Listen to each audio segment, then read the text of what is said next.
This week's Extra Life on F5 Live Refreshing Technology is proudly powered by EXA. EXA brings the latest technology to gamers, offering the most immersive products for the ultimate gaming experience. They've compiled the best elements of cutting-edge ENC tech, the latest in Bluetooth 5.0 and 7.1 surround, plus extra features into their headsets so everyone can enjoy a sensational gaming experience. And they've got headsets for Xbox, PlayStation, Switch, and PC. Plus, they won't break the bank. Learn more about the headsets that are available and any current promotions by going to f5live.tv/exa.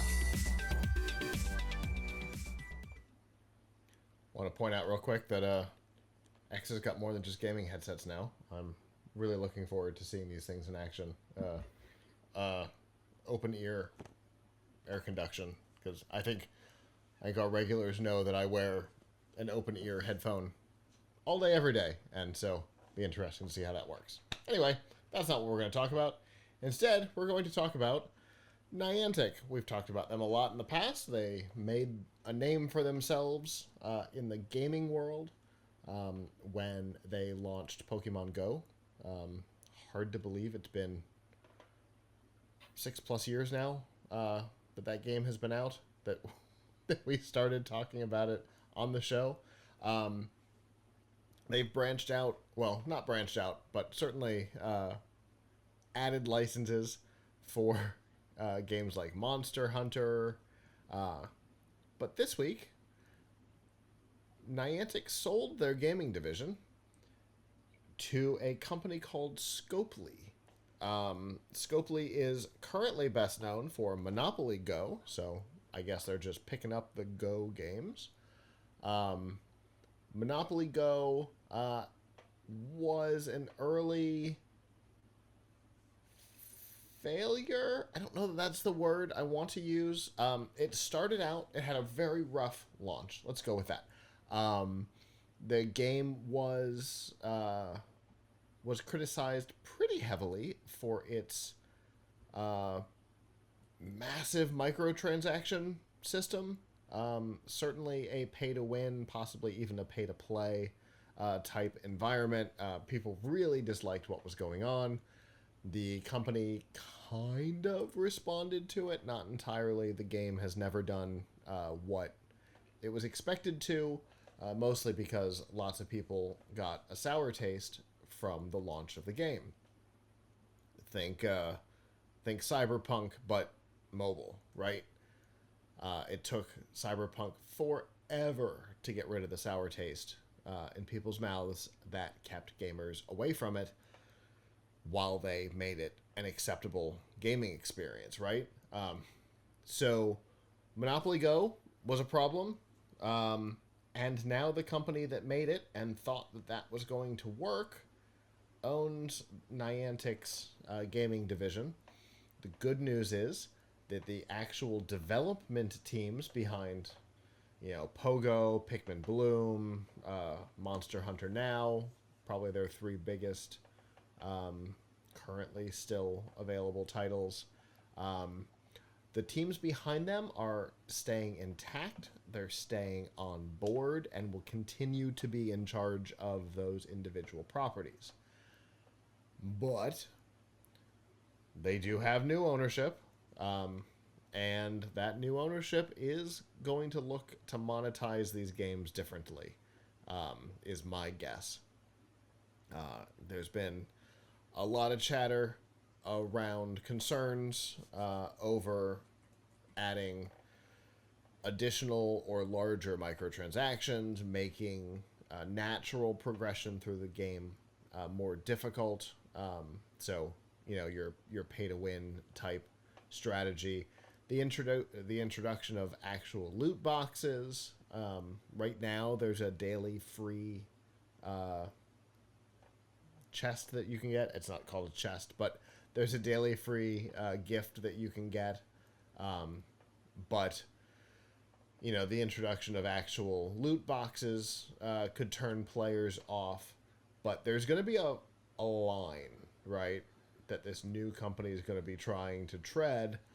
How do we not alienate the existing players, but how do we get players who have never spent a penny in game over 6+ years to give us some money for it. So we might see some of these games kind of change. So I don't know. It's you and I have talked a lot about mobile games and microtransactions over the years. What do you think? I mean, it's not good news. It's not good news for people who are playing those games. Uh, Mobile games seem to be. I mean, every game now has ways of trying to get you to spend more money, but Sure. pretty much. But like mobile games are the worst. It's like you know, it's so spammy. Like I don't want to spend money on a game on mobile because it's just going to be like, would you like some more? Give me some Mm-hmm. more money, more this, more that. Like, Yeah. generally speaking, when a lot of PC games, you can just buy the game and play it. Mm-hmm. A lot of, console games, you can just buy the game and play it. And the more kind of hidden fees there are to get where you're going, to get to the end of the game, the lamer it is. So, Yeah. um, Agreed. I mean, these are mobile games, so you kind of expect that from them, but it's not great. It's not desirable. So, what I want to know is what is they sold their gaming division. What did the rest of Niantic do? It's a fascinating question. So, Niantic started, if I'm not mistaken, this is all off the top of my head, um, by a team inside of Google that was part of the Google Maps team. Uh, and it started literally, I can't, what does Google call the Microsoft Garage? I can't remember. Um, Google something, uh, where people can screw around and build cool stuff like what uh, came out for Mouse Without Borders. Google's got a version of it, and I think they had it first. Actually, doesn't matter. Uh, and Niantic actually spun out of that.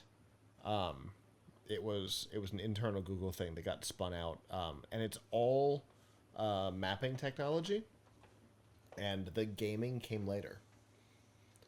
So they're actually a location company that figured out that location had value in gaming. Hmm. Yeah, but it does smell a little bit like Nokia selling Lumia to Microsoft, and everybody going, "Well, what the hell is Nokia going to do?" Right. it, Yeah. it I it I does mean, feel that same way. well, I mean, it's not good news, right? I mean, Mm-hmm. if you really care about these games, then I mean, the company wouldn't buy them if they didn't think they could do more to monetize them, Mm-hmm. right? True. Usually, when one company buys another, they think that as the buyer, they are they know better There's more money to how be to made make than is that currently. that right. So how are they going to make that more money? They're Yeah. going to probably do it through microtransactions. Yeah. You know, uh, so yeah, I I I I don't think the future is bright for these games.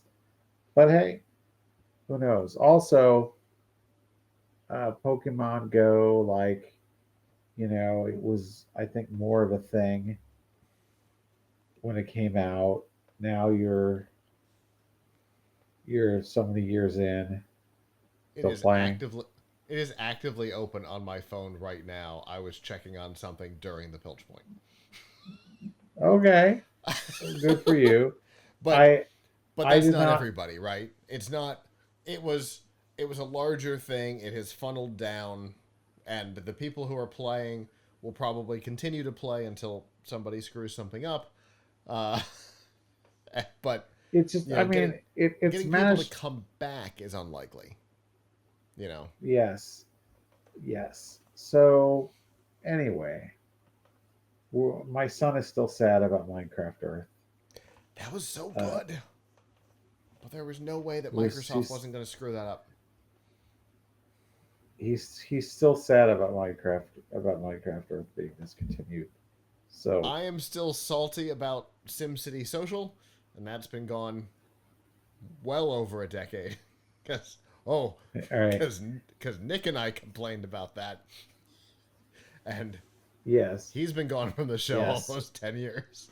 That was probably right, 12 or 13 years ago. Oh my god, you and I have been doing this together a long time, Abram. yeah.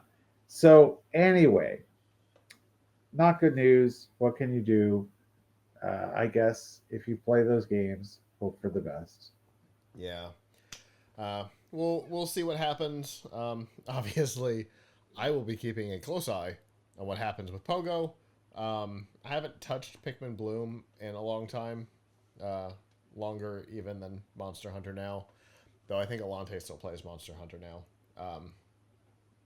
It'll definitely be interesting to see how they handle those. Maybe what they're going to do is attack the two that I have given up on, right?